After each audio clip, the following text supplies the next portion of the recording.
So then after that was the very first talk of the walk-on mindset. They were part of history, your family. Yes. So then the next challenge was, I was like, okay, well, the same group that met in Canada for the 90-day year intensive, we had a halftime check-in 45 days later at Cassidy Paving in Haverhill, Mass. And so I said, hey, Vaughn, how about you do it that day in front of that audience? And so how did you feel about now, okay, the next one's in front of your peers?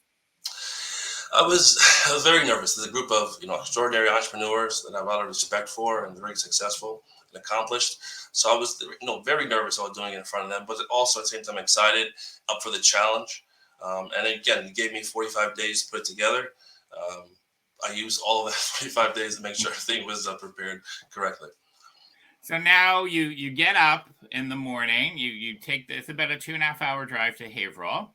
And I told you you're going to be right on after lunch, that you're going to be the after lunch speaker, which is actually the hardest spot because people are going to get sleepy. They just ate. So I gave you the hardest spot, but I knew you were up for it.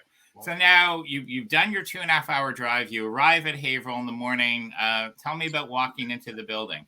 So I was running a few minutes late. That Boston traffic can be a killer in the morning. So I walked in, kind of rushed and skedaddled to my seat, sat down, get all my books together, and I look up on the wall and look at something familiar. It's my face on a poster on the wall. I try to scan the room a little bit closer to see if there's other participants' photos on their posters, and I can't find anyone else but myself. So every other poster in the room was me as well. On the desk is another poster of me. So that made my heart sick that, hey, I'm the only one presenting today. And so I was excited, but the nerves went 10x at that point after I realized it was only me that's going to present. I remember you leaning over and you're like, is anybody else speaking today? I said, don't worry about them. Just worry about yours. Yes.